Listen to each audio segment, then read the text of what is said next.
नमस्कार सर्वांना. मी आज तुम्हाला केळीचे कोफ्त्यांची भाजीची रेसिपी दाखवणार आहे. ही खाण्यासाठी खूप छान लागते.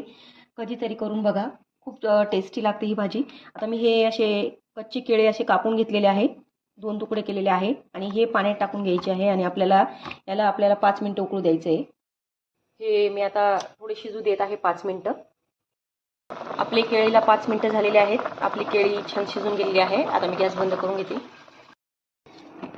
हे बघा, असं सालपट काढून घ्यायचं आहे आपल्याला. असं सगळ्यांचं मी काढून घेते. आता सगळे सोलून झाले की आपल्याला अशी क्रश करून घ्यायची आहे.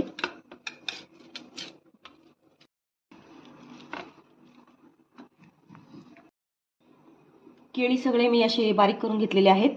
आता मी चार केळी घेतलेल्या होत्या, तर आपल्याला बेसन बी 4च चमचे घ्यायचे आहे. जेवढं आपण केळी वापरू त्याप्रमाणेच आपल्याला बेसनचा वापर करायचा आहे. खूप जास्त आपल्याला बेसनचा वापर करायचा नाही आहे. यात मी थोडासा कांदा ॲड करत आहे, कोथिंबीर, अर्धाच थोडीशी हळद, चवीनुसार मीठ. आता मी कोफ्ते बनवून घेते. पीठ भिजून झालेलं आहे. या प्रकारे मी अशी कोफ्ते बनवून घेत आहे. तुम्ही लांबसर पण बनवू शकता. मी गोल गोल बनवत आहे. कोफ्ते आपल्याला तळून घ्यायचे आहे. कोफ्ते छान तळून झालेले आहे. आता आपण काढून घेऊया. आता आपल्याला ग्रेव्ही बनवून घ्यायची आहे कोफ्त्याच्या भाजीसाठी. मी हा मोठा एक टमाटा घेतलेला आहे.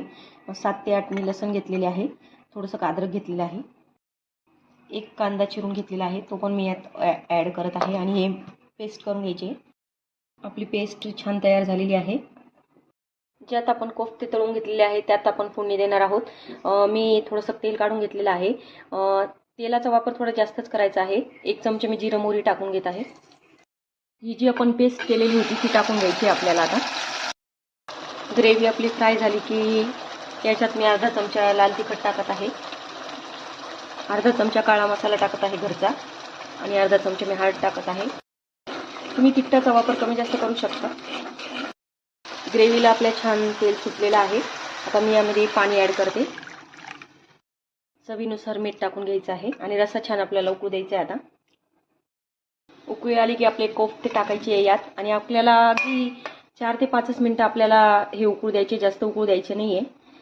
आणि कोथिंबीर टाकून घेते. आपले केळीची कोफ्त्याची रेसिपी तयार झालेली आहे, तर नक्की ट्राय करा माझ्या पद्धतीने कोफ्त्याची रेसिपी. माझी व्हिडिओ आवडत असेल तर माझ्या चॅनलला सबस्क्राईब करा, लाईक्स करा, कमेंट करा आणि मला सपोर्ट करा. धन्यवाद.